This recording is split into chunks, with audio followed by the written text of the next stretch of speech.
ladies. Hey, Hello, what's up? good What's going on? evening. What's going on? Same old same, just wrapped up a show. I was doing some live music reviews for a second there.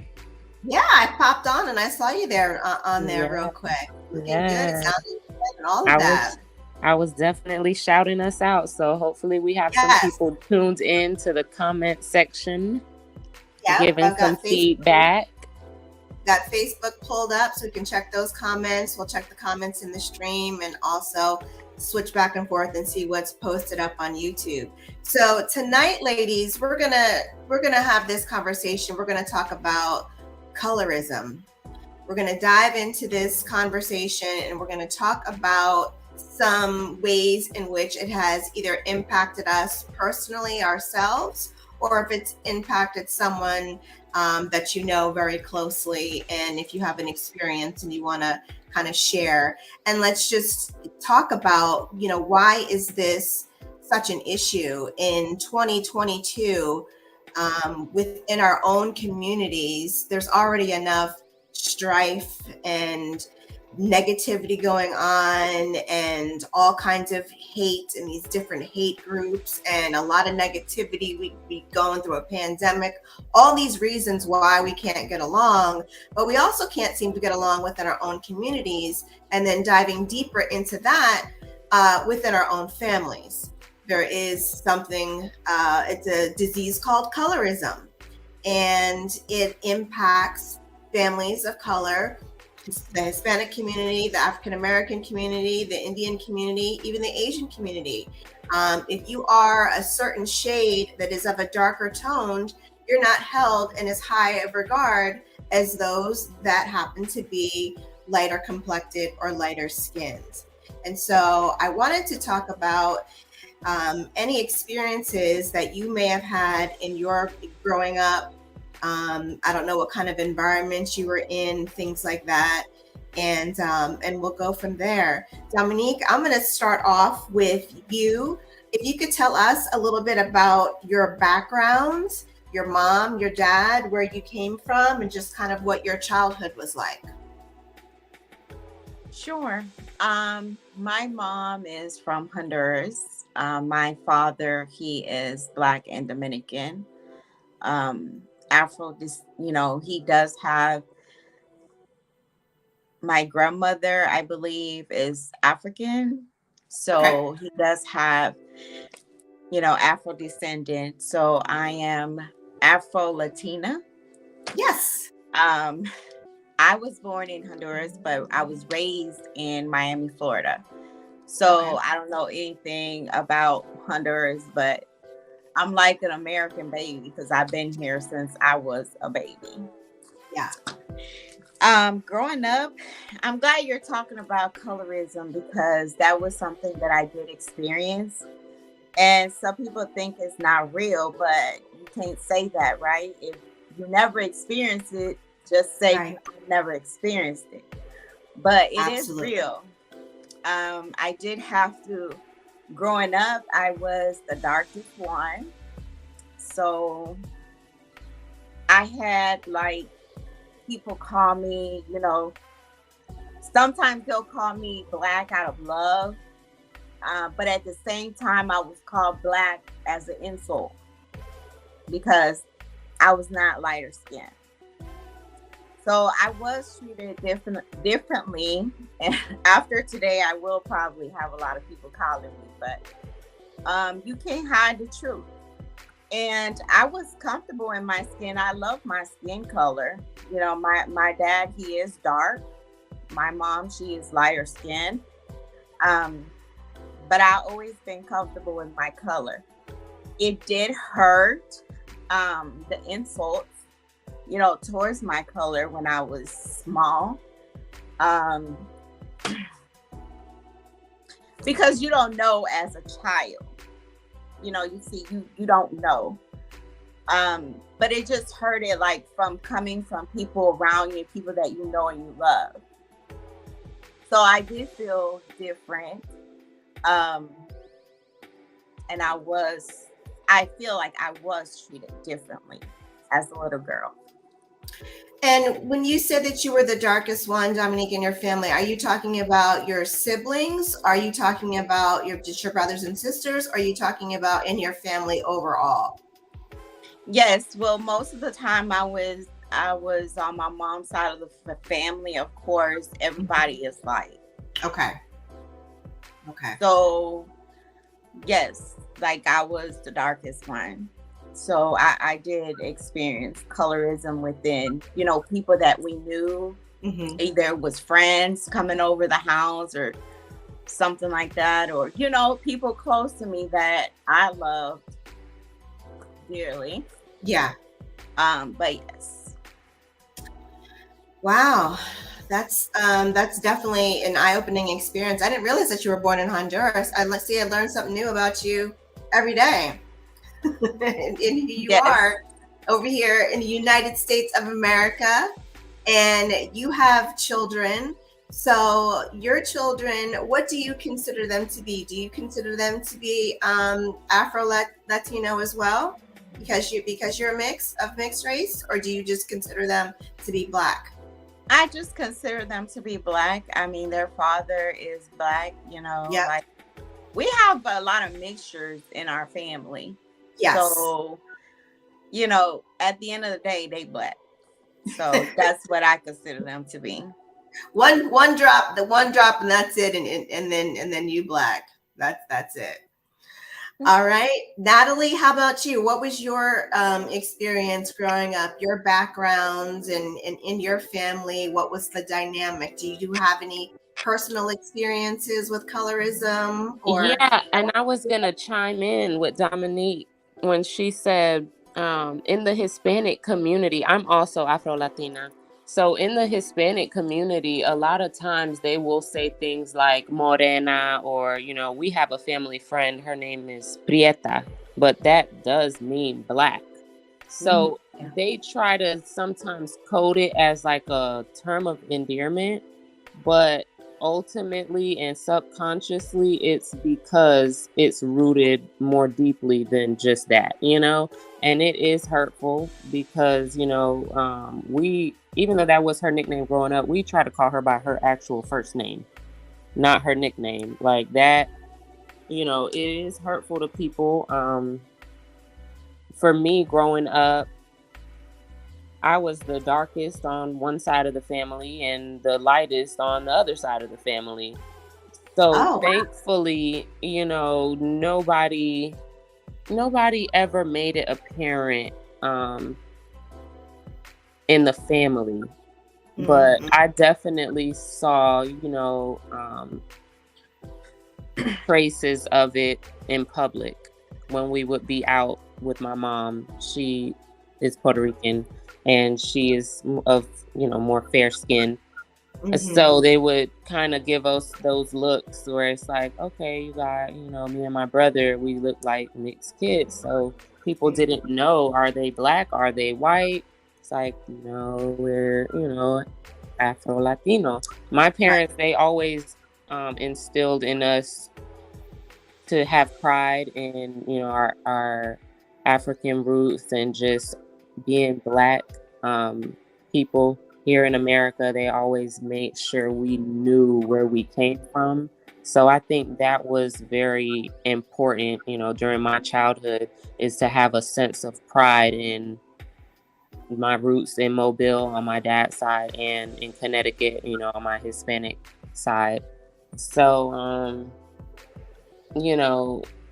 during childhood, thankfully, it wasn't anything that stood out, that, because those are things that could traumatize you, your entire life, and you don't even realize it. But subconsciously, if you're not calling things out or making it known, it's just going to be internalized. I know, like you said, Dominic, it's just a part of the growth is being able to talk about it and have these conversations and gather different perspectives, because everybody, I feel like, in the Black community has gone through some sort, whether it's within the family or, out in public. We definitely sense that racism altogether is an issue that we need to be having more conversations about and holding people accountable for stereotypes and nicknames, whether it be, terms of endearment or coming from a place where you don't even know how it could affect someone. Yeah. It's interesting that you mentioned like the terms of endearment and the nicknames and the things like that go on. Growing up, my mom is very light skinned. Her dad is very light skinned. He's of mixed descent. And so she's very light. My dad is on the more chocolate side. My dad is much deeper and darker skinned. So I think my sister and I are a merry blend between the two. We're not super dark, but we're definitely not, light skinned. However, going to the beach and being out in the sun, I still would tan. People think Black people don't tan. Well, yes, you do. You can get darker. You could get darker. You can get a tan. And I would, nicknames, Hershey's Kiss, Chocolate Drop, and it just was like, I never really understood why there was this fascination with skin tone and what happens when you take a light-skinned person and a darker skinned person and what the kids are going to look like. Are the kids going to be light? Are the kids going to be dark?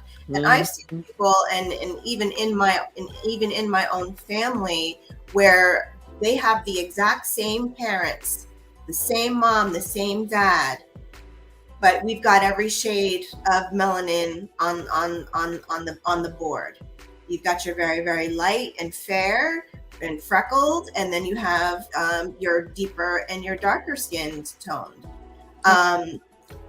And I just wondered, I was going to ask you, Edwina, like when you were growing up, what was your environment? Did you grow up in an environment, were you around a mixed group of people? Were you in more of just a Black community? Because I grew up in pretty much an all white neighborhood. I'm going to say mine was mixed. We were sheltered a lot by living on the military base. So we're around, Latinos, Mexicans, Asians, every color. So we didn't really see that on posts. Now, I can honestly say when I would go visit my mother's family, that's when I will experience that. Like when it was time for me to get my hair done, my auntie would be like, oh, I wish you had hair like your cousin. But my cousin was mixed. She was mixed with white and Black. So, of course, I wouldn't have the same hair texture as her. And then my auntie will put a perm in my hair to make my hair straight. My mother never did, but that was something that we were told we had to do to make our hair straight. Get a perm and then flat iron your hair, and then you will have good hair. You see what I mean? That's how we was brought up. That's what was good hair to us. But I'm going to piggyback on what you said, Brenna, about how you can have siblings coming from the same mom and the same dad, and they look totally different. My son and my daughter, same mom, same dad, but my Zozo, they say she's light skinned. And then DJ, they say he's dark skinned, but both of my kids look exactly like my ex-husband, you see, right. But they're just a different shade, you see? Right. It's just funny how it just turned out. And even when I was pregnant with Zoe, one of my family members again made a comment, was like, oh my God, I hope she has good hair, because it's going to be horrible if she has your texture. And I'm like, well, what's wrong? My texture is not bad. It's just kinky, like. But there is no bad texture. I didn't mean no. It's just more. It's not the wavy, long. I right. guess good hair in their eyes. The mixed hair, and I love my hair. I love being dark skinned. Let me tell you that I love being chocolate, y'all. It's just I love it. I wouldn't trade it. So even when I hear people say, "Oh, light skin better than dark skin," it doesn't bother me. It doesn't faze me, because you have to accept who you are in your own skin and love it and rock Absolutely. it. Absolutely. So I'm glad we're having this conversation because, a lot of people, they don't want to talk about what's going on in the African American community, about race, about, color, and this goes further back when you think about it. This goes back to the slavery days when light-skinned people was working in the master house and dark-skinned people were working in the field. So that right there is when the separation, honestly, my personal opinion, that's when it began. When you had a certain color people in the house and they get to work around the master and eat good food and look a little nicer and cleaner. And then you have the ones in the field that are darker that has to be out in the field and be nasty and dirty all day.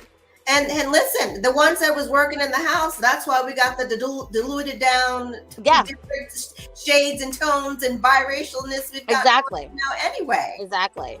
So there was all that was going on then back in the day. You know, rewinding back to the conversation about good hair, that was something too that I had experienced, as a child. When my mom was young and growing up, she never needed to perm her hair. Her hair was soft and it curled, and if she wanted it straight, she could hot comb it and that would be fine. She never needed to relax her hair.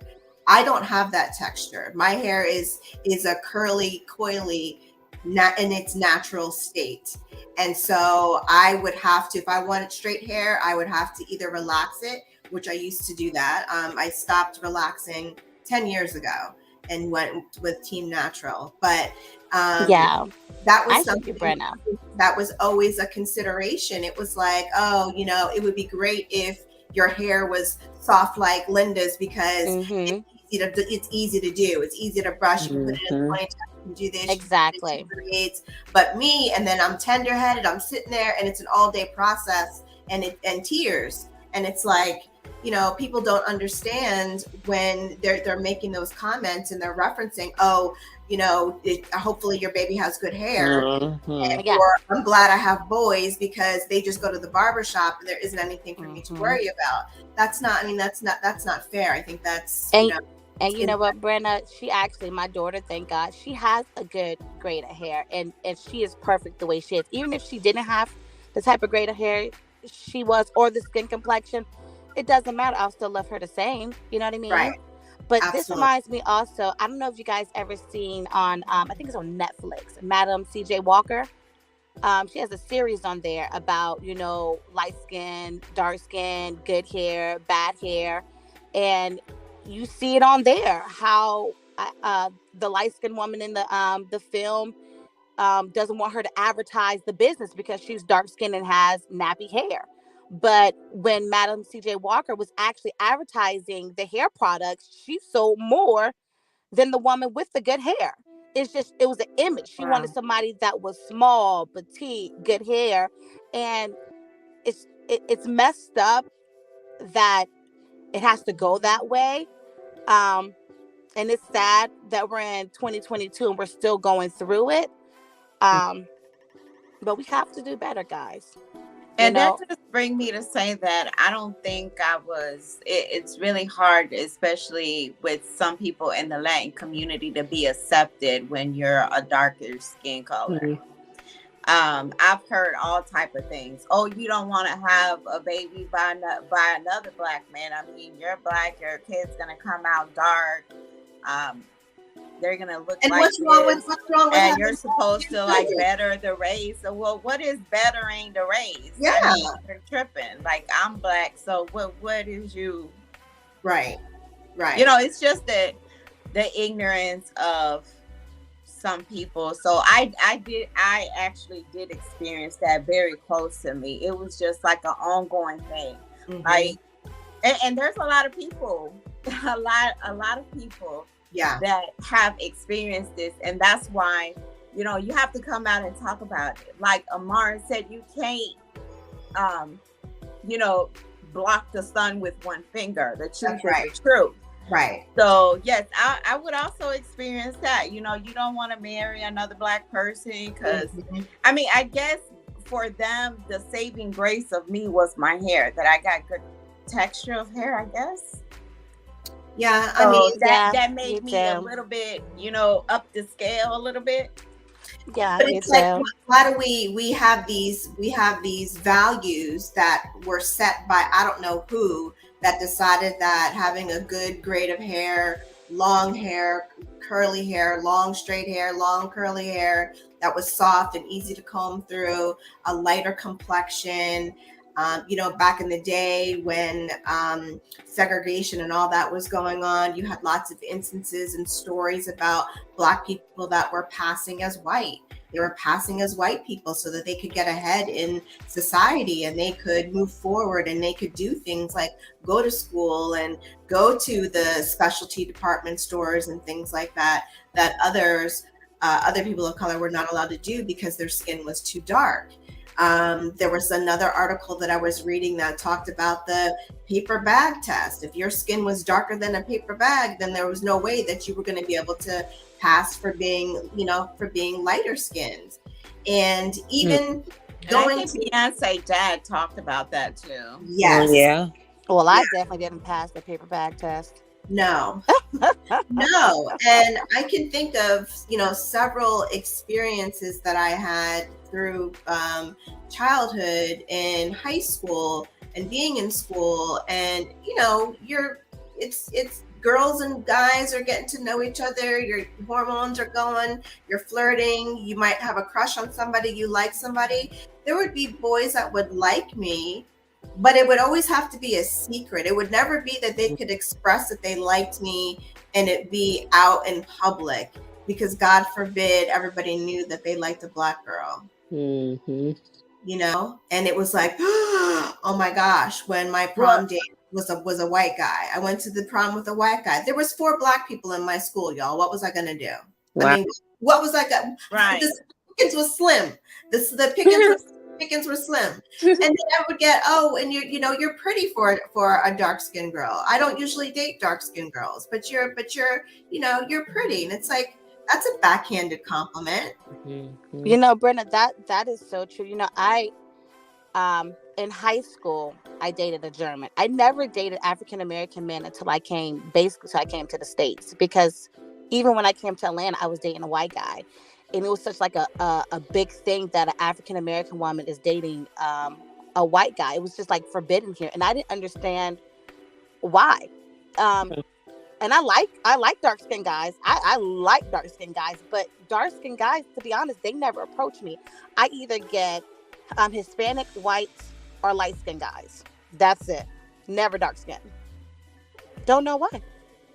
And for some reason, I've noticed that a lot of light skinned guys would approach darker skin than the dark skinned guys. Mm-hmm. But this was back when I was in school. I don't know how it is now. That's still going on now. The dark skinned guys used to only approach the light skinned girls. Light skinned girls. Yeah.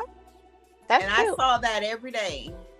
Mm-hmm. That is. So I'm like, man, why do I always get light skinned guys? Like, can I just switch it up, please?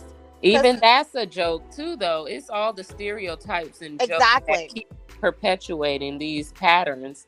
It's like, light-skinned men versus dark-skinned men. It's always like light-skinned men are soft. Right. Yeah, it's a Nataly, I don't know, but I may have to agree with that now. It's true. Girl, I've been with a few light-skinned guys now. I ain't gonna lie. That may be a true fact. What's she saying? She said it's a true fact. That I'm agreeing with Nataly said. Nataly said that light-skinned guys are too soft. That's what society says. It's the jokes that society put out there. I'm just joking with you guys. Yeah, society and all these different. It's the memes too that keep it going. Like, how we ever gonna come to a place where it doesn't matter? Like, everybody's got the same blood, right? And like you said, you could have two parents. You could have kids from the same 2 parents, and their genes could be polar opposites. They might. That's be so true. And one might be a little more, Well, I have a question for y'all.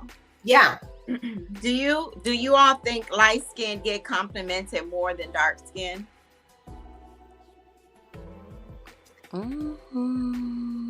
It depends what the compliment's on. Yeah. No, I'm just saying in general. Just in general? In general, Do you in feel general, like light-skinned people get complimented more than dark-skinned people? in general, I would say yes. Hmm. In general, I would say yes. I would say yes, especially when you think about the entertainment industry and the entertainment business, and you talk about music videos and casting videos and girls for videos and things like that. They want light-skinned girls with, long hair, exotic looking. You're not going to see dark skin, brown skin, Naomi Campbell, looking women, although she's gorgeous and beautiful. And there's so many beautiful dark skinned women and darker skinned women that can represent, but they don't get chosen. They don't get chosen for those appearances, for the music videos that are going to air on MTV and BET and everything else, because people are so obsessed with, for whatever reason, lighter is better. Lighter is better, and having good hair. And then it's like, oh, wow, you've got the total package. But you could be light skinned and have great hair and be a complete asshole. In the Latin community, you're right, Brenna. That is true, because that's what I see the most on the internet. Yeah. But in the Latin community, of course, I used to watch a lot of TV novelas, and there's soap operas.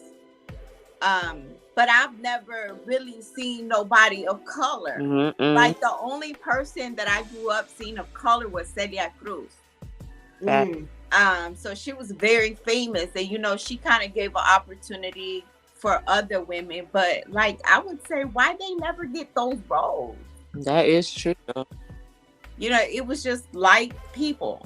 Right. True. And they take up a lot. They make up a lot of the population, especially in the Hispanic community. Most people are ignorant to the fact that there are probably about half and half from Central America, South America, and the Caribbean. It's like every country has black light and dark. population. Yes. That's true. So, yeah, that is true. That's true.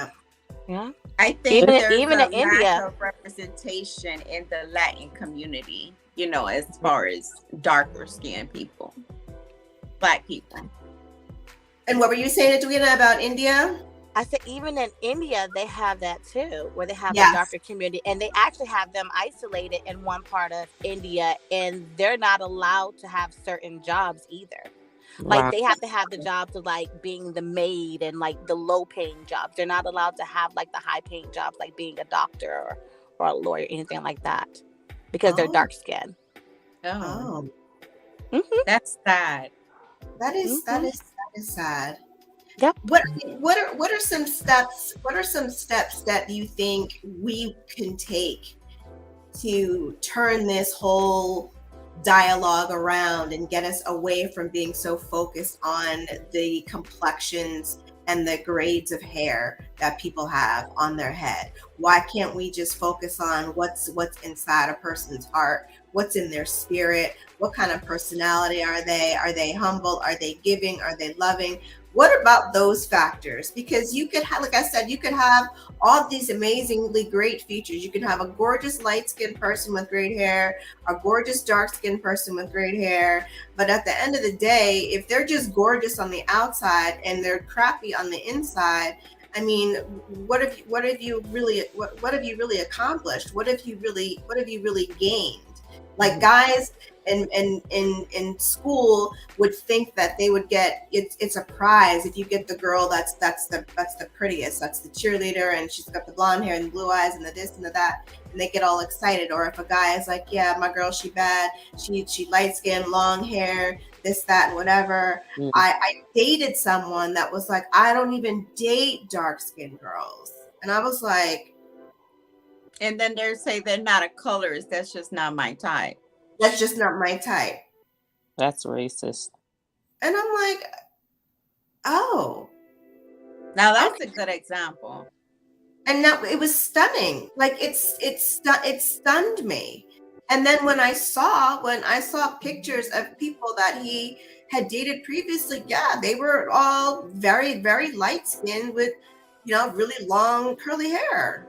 or long and straight hair. So I mean, I did not fit into that stereotypical type that he was attracted to. And it made me feel some type of way about myself. It made me feel like I was less than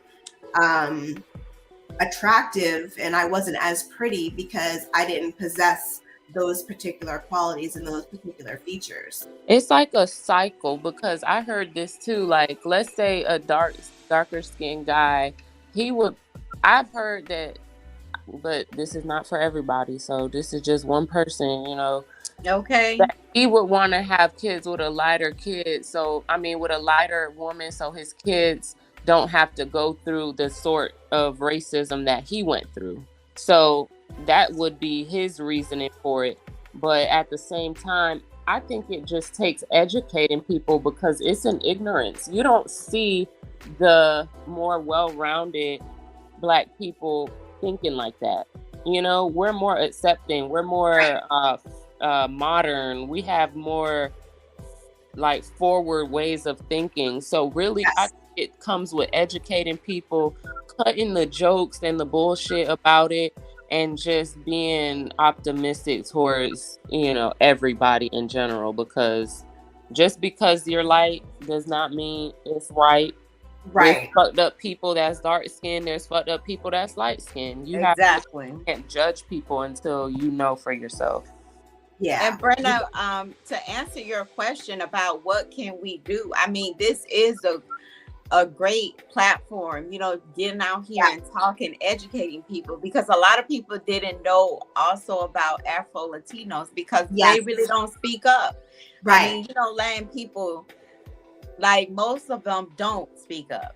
Right. So, this is a great start. Like, I wonder why that is. I wonder why that is. Why do you think that most of them don't speak up? Is it fear of I don't know if it's fear. I don't know what. But I'm gonna speak up. Yeah. But you know what though? And this is true. Me and Dominique went out to a few places. And I love when she says, like, when she's talking Spanish, and then I'm like, what did you just say? She's like, they're talking about. Like, I know what they're talking about. Like, yeah, I'm like, okay, Dominique. Talking about me. And she's like, they're talking about us. So they don't expect her to say that, because I guess she's darker in their eyes. But Dominique will flip it real quick. She'll be talking to me in English, and next thing you know, she starts speaking Spanish. And I'm like, what just happened? Right. And she's like, man, they talking. And I'm like, oh, okay. So I love that. Yeah. I've experienced that so much. Yeah, you have. I had a man say one time, he got mad at me. He was like, esa negra. Like, and she's like, I understand you. That black this, that black that. And I was like, what the is that? Like, what you said? Like, I just experienced that going to this thing I had to go with my son. And the child's father was like talking about my son. And I was like, sir, I know what you're saying. Please respect. Have some respect. Right. Wow. And then he was like, oh, you ain't never seen a black girl talk Spanish? Like, yeah, Dominique was with it real quick. He was caught off guard. He was caught off guard. Let them know. That's the thing about I think the Spanish community, they might not speak up about it as much because it's happening within their own families. Right. Yes. Like the Black community, it's like, okay, most families look like each other. But in the Hispanic community, it's like, I'm the darkest one, like me and my brother. So it's like, when it comes to my mom's side, like they didn't make it known, but definitely with the perms, it's like little subliminal things. Yeah. The perms. When I was working at a medical center, we had a lot of Hispanic patients, and I'll speak Spanish to them, but they'll be like so stunned, or they won't even want to speak Spanish back. They'll try to like have their kid translate to me in English. And it's like talking in Spanish. Right. Like, I'm trying to help you out. Right. And Nataly, I totally agree with you on that. I believe that's why people, another reason why some people don't speak up is because it goes on in the same circle of family that they may not want to put something out there or, throw somebody under the bus or anything. But I'll probably get some calls after this. But, I have to speak the truth. And the truth is the truth. I mean, it hurt. It was painful to me because, not because of my color of skin, again, because I'm comfortable and I love it. But it's just seeing the people that you love and hearing them speak about you and use it as an insult. That did hurt because these are people I'm with every day. Right. Yeah, that's the part that is upsetting, because when we talk about within the community, when you dial it down even deeper and you're talking about your immediate family members that make these off-color comments, and maybe it was a joke 40 years ago and 30 years ago, whatever, but that it shit is not funny now. No, it affected me in the way that I thought that I was thinking like some other shit, like, do I belong here? Am I part of this? Something that a child should not even be feeling like, inferior to others. Like, you shouldn't be making a child feel like that just because of the color of their skin. And it's not like you have a choice of your skin color. It's not like you tell God, like, hey, I want that skin color right there, put it on me.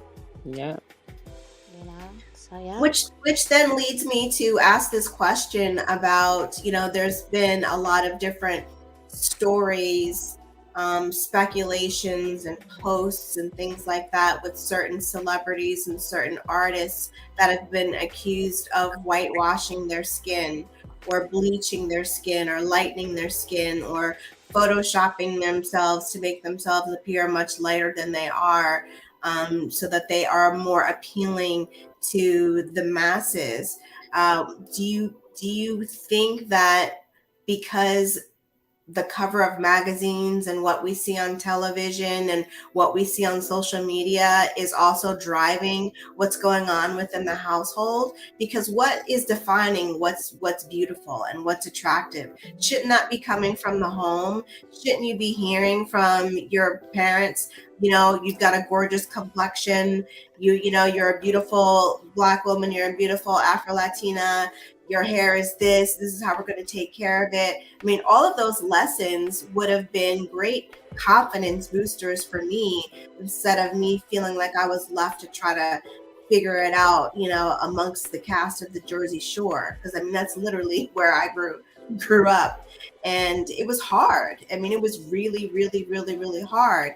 And to be told by people that you thought were your friends that they don't really see you as Black, like, well, what does that mean? Well, you don't act Black. Well, what does that mean? Yeah, I got that all the time too. I still get because it. You're well spoken. Because of how I speak. Yeah, that's true. Like, if I say, oh, I stay in Dunwoody, oh, that's what the white people say. I'm like, it's just Dunwoody. Why have to be where the white people say? Why can't Black people live over here? You see what I mean? Right. But yeah, I get that all the time. Like, if I'm working my job, it's like, oh, you sound this way. Is that fake? No, I'm just, and then I say I'm a military brat, and they say, oh, that explains it. Like, explain what? Why can't I just be an African American woman that's well educated, that's well spoken? I'm fucking proper. Yeah, that's it. That's all. I used to get you should be with a white guy so your kids will come out looking better and you can advance the race. Like, what the it doesn't matter if you marry a white guy, marry a light skin, and marry dark. It's the genes. It's really the genes. Like, my son, he came out so white, and then he switched it, and he's my complexion. He took more after my side than his father, but looks identical to his father. You see, but my Zozo, a lot of people would say that she's light skinned, and I may say she's caramel. It's just everybody have their own view on what her skin complexion is. You see, and even kids her age, they know about it. Like, she gets picked at school for her skin complexion and her hair by the darker skin kids. So It's a that's what she's shame. going through at 5. Wow. It's sad. You're not black enough for the black folks. You're not light enough for the light folks. I mean, it's like, where do you fit in? Like, why can't we just accept that we are on this planet, a rainbow selection of colors, of hair textures, and all of that? There was an article that I read not too long ago, and it posted a photo of what the human race is going to look like when we get to like 2060. And it looked like a lot of biracial, mixed ethnicity people, because there's a lot of, that's what's going on now. I mean, you have so many different races having children together. And I've often wondered, when you, like, let's say you take a white person and an Asian person, the Asian has the dominant features. The child looks more Asian than they do Caucasian, but do they still call themselves white, or do they fall under the category of Asian? Same thing with other races. Sometimes there's just that stronger genes that come through with these different features, and then it's like, okay, well, what category are you putting this person under? They categorize people based on their shade and the color of their skin, and then attach a worth to that, and that is just not right. That's true. That is true, Brenna. And you know, a lot of my jobs I didn't get because of the color of my skin. I'm so glad when I have my interviews over the phone, because they don't know my skin color. Yes. Like, they assume, oh, her name's Edwina. She's definitely a white girl. Yes. And then when I talk, they're like, oh, yes, she's white, all right. And then when I come in, they're like, oh my gosh, she's black. Like, black. Yeah. You know, but, you know, I get hired because of, you know, my experience and stuff like that. But if I have to have an interview face to face in front, I wouldn't get hired. I had the experience of, I was working for a company in a corporate setting, and before going out to meet the client, we always had to do an introduction phone call. So I would do my introduction phone call and walk them through the process that they would be going through, and then I would set the appointment in which I would then meet with them and go over everything. And I would get such looks of shock when I would arrive for my appointment. It would be like, oh, you're Brenna? The Brenna that I talked to on the phone? Yes, the same one and of the same. And it's always like, oh, you don't, I expected you to look a different way, because I guess I speak a certain way, so you expect me to look a different way. Yeah. And I would get that all the time. I would get that all the time as well. And I had some that gave me, you know, kind of like a little side eye, like, I don't know if I want to work for her. Black girl know what she's doing? Yes, I know what I'm doing, sir. Exactly. I'm very much capable. Very much capable. And I've worked in a lot of settings where usually I would notice that everybody on top is white, and everybody like working entry level position was either black or you know skin complexion, and everybody at the top was white. So yeah, even in the workplace. But it goes back to slavery. I'm trying to tell you, it goes back to that mentality of, you know, the headmaster, the white person, and then beneath is the African American people. It goes back to slavery, and it has not changed in the workforce at all. Such an outdated way of thinking. It's like, I can't believe we're still here. Right, yeah, we're still here. Like, but why?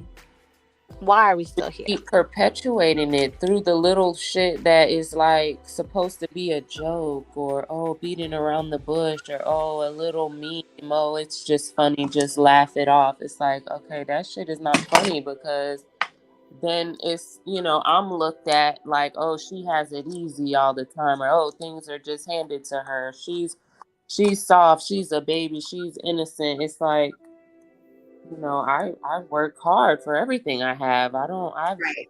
I've not really taken any handouts. It would be nice. Right. It would help, but Yes. I just try to, you know, keep my head down and stay focused. I I don't. had to It's a understand that it's perpetual. something wrong with these people. Yeah. You know, Dominic, I totally agree with you on that. And I was going to say, you know, the funny thing about this is when a Black person actually get to the top, they never bring another Black person with them. They'll Mm, still go out and hire a white person mm, right next to them. Because there can't And be more, there can't be more than and, one. and I can never understand that. I'm like, if you see a successful Black person and you could bring them along with them, why not? Why would you take somebody that doesn't have the experience or the knowledge Yeah. and put Let's them in that help place? them. Let's get the, let's help each other. yeah. Right. Exactly. Let me say prime example. Prime example. Right now, I'm in a situation where I'm not even getting paid what I should at my job, but I can do my general manager's job Mhm. better than my general manager. I come in Wow. there and I fix stuff for my general manager and don't even get paid. You think they're going to put me in that position? Prime example. Yeah. No, they're not. I think They're that not. is an example. Because I'm Black, and Right. then I'm a woman. And then you're a woman. Yep. A general manager is supposed to be for a guy. That's Mhm. what I'm told. Yep. All the general managers I know, they're men. They're never women. Mhm. But I'm coming behind you and I'm fixing your mistakes. And I'm Right. making you look good. But I'm in the back. You That's see? how it be. Yeah. Yeah. It's too much. I think it's too much when you have, it's like you have all the other factors that are tackled onto what we have to deal with in life every day in society, but then when you also have it within your own communities, in your own home or in your own family, like that's the part, we talk about breaking these generational curses. Let's break these chains. Let's stop this, stuff from happening. When my kids are born and you've got people checking their ears to see, oh, are they gonna be light? Are they gonna be dark? Are they gonna be chocolate? All these little myths to see, like, what's their skin tone gonna be? What's their complexion gonna look like? Oh, okay, well, they're not too dark. They're not as dark as such and such. Not as dark as such and such. You know what I mean? It's like, I know. Or they're gonna have gray eyes or nice eyes or the pretty light brown eyes. Right. Yeah. Yeah, and then don't get me started on somebody that if you meet a Black person that has green eyes or hazel eyes or blue eyes or nice eyes or all of that, then it's like, oh, they think they all this and and everything else, and it's like it's almost like I know someone was talking about I was watching this show and they were saying that almost like Black women have to get almost naked for them to even be recognized. Wow. Yeah. And that's well, I'm not gonna say all that now. Not me. I'm fully clothed, and I still get recognized. Okay, but I don't know who they talking about. Like the artists and stuff like that. They okay. Every day, Instagram and stuff like that. Okay. That is true, because when I was growing up, and I'm probably telling my age, y'all, I was raised off of like Trina and Little Kim, and they were naked. And they were dark-skinned women, but I think not Trina. It was Little Kim ended up bleaching her skin. Yes. But they were always naked. I'm like, Little Kim she talked about bleaching her skin because she said at the moment light-skinned girls were popping. Yes. So and they were only giving light-skinned, I guess, female rappers the chance in that time frame. Usually, I guess it was a whole bunch of light-skinned rappers back in the day, so she didn't have a chance. Features. If you wanted to get a feature and be with an artist, and you needed to be light-skinned. Yeah, that's true. If you wanted a feature, and the features were to help put you on and help you launch your career and things like that. I mean, we talked about people were comparing when Little Kim said she idolized, I think it was Pamela Anderson. She was modeling her cosmetic changes to resemble a Black Pam Anderson. Yeah, I can see that. And when Little Kim started, I guess, rapping and singing and all that, you had, what was it, Left Eye, You had Yes. Queen Latifah, she's light skinned. That's when Aaliyah was out. That's when Destiny's Child was out. You know, they were light skinned. You know, what is it? Right. TLC Mm-hmm. was SWV light skinned. They were No, mixed. they're, It was a mixture of girls. they're like medium brown. Yeah, and so you see that it was that time Yeah. frame when a lot of artists were light skinned. Yeah. So I can see it. I can see why she did it. It's not something I think I would ever think about doing. I would never think about changing my complexion or my skin tone. I've grown into loving the skin that I'm in, and it's served me well. And you know, I'm grateful for having the ability to have good genes so that I actually have good skin. I don't have pock marks and a whole bunch of open pores and crazy things. I don't need a ton of makeup in order to look okay, but I feel okay within the skin that I'm in. But growing up, I was very, very, very conflicted and had a really hard time because I also was not surrounded by other girls that looked like me. The girls that I was surrounded with, they were white girls, and white girls are not black girls, and black girls are not white girls. We can be friends, but we not the same. We got differences. We got differences in our body and things that we need to do as far as our hair. Like when they go to the pool, they can just throw their hair up in a top knot. If I go to the pool, I'm my hot comb is going to an afro. It's going all the way out to an afro. Because that's just the type of hair, you know, that I have. Mine doesn't do it. Doesn't do it like that.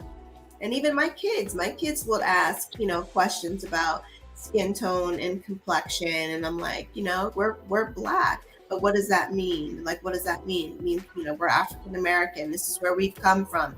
These are our people. This is our family history. This is who is in our family. Well, why is this person like this color? Why is Omi so light? And it's like, well, she's light because her dad is light, and her mom is kind of light. So you take that together, and that makes that color. But we really need to take the focus off of the color and the grade of hair and equating that into being more prestigious and being a better look than what we have representing across this board with the four of us. I mean, we're four different women with four different backgrounds, four different shades, four different hair situations going on. And we're all gorgeous ladies, all of us. And we should recognize that. And I think we need to be reminding our young girls that are out there, when we really get out and doing our community outreach type stuff, that we should be reminding them that this color is fine. This color is beautiful. Be proud of it. Don't be ashamed of it. You don't need to change it.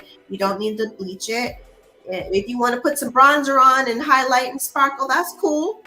But you don't need to be light in order to be right. That's true, Brenna. You know, my daughter, she loves the song by Blue Ivy, Brown Skin Girl. Yes.